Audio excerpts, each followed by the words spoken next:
tell me? I'm Dylan Bosley. And is it okay if I post this to YouTube? Yeah, I don't mind. I don't mind because I already have tons of pictures of me online from... So what is this group? Well, this is Camp Class Warfare. I was invited here 3 days ago. And this is a camp here at Occupy Wall Street for Marxists and anarchists. I mean, it's so but if you look at what Karl Marx's ideas actually spawned, yeah. I mean, it's not very pleasant. I mean, they're talking about like the USSR and yeah. I mean, well, every country where they tried it, there have been mass slaughters. Well, technically, none of those countries became communist. Okay, so what's your distinction then? Well, you see, they were in the socialist stage. Karl Marx believed that countries had to become capitalist, then socialists. You'd have a dictatorship of proletariat, and then it would change into a sort of a classless, stateless communal Well, are you saying society. we have to have mass slaughter before we can reach the ideal state? Because that doesn't seem very... He believed in the dictatorship of the proletariat. Now, I'm actually anarchist here, so, but I believe in some Marxist ideas. I definitely think he did a great job of explaining exploitation and alienation of the workers. And he is right to say that means of production are important in economics, and that I do think the workers should seize the means of production. By force? Yeah, by force. But not necessarily through guns and violence, but, you know, whatever way you can. What other way? I mean, yeah. You either trade for it voluntarily or you take out the guns, right, ultimately? Exactly. But,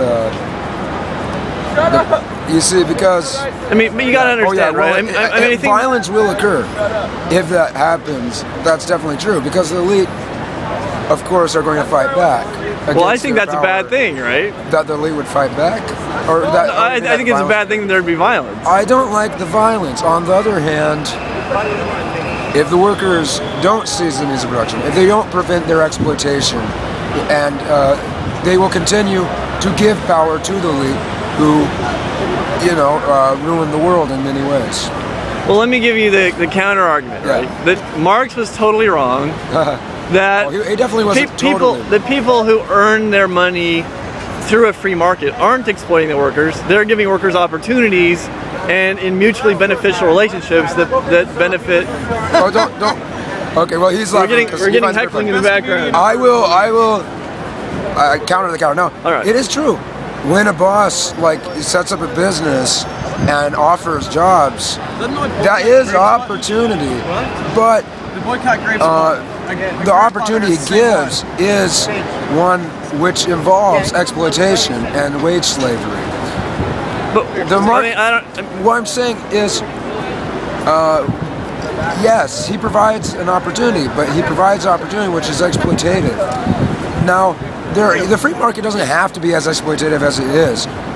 For example, if businesses were co-ops, if businesses were democratic, instead of having a boss-worker relationship where the workers make goods, but they don't get a very high percentage of the profit from the sales, and most of that profit goes up to the management, it would be a lot fairer. Well, let me ask, I can't imagine, I'm not entirely, because I can imagine a free market which is a lot less exploitative.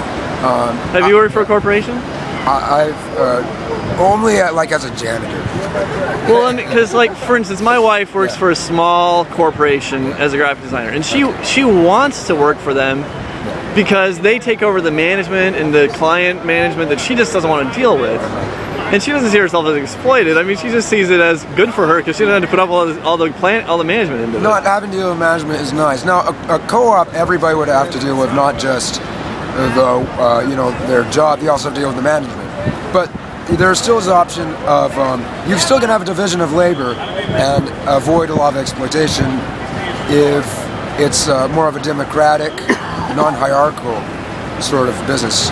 You would have people who would run finance. You would have people who run management, but they want to get paid anymore than there are people. They wouldn't have that sort of authoritarian thing, with no job security, exploited, low-paid workers at the bottom who just get fired and thrown away.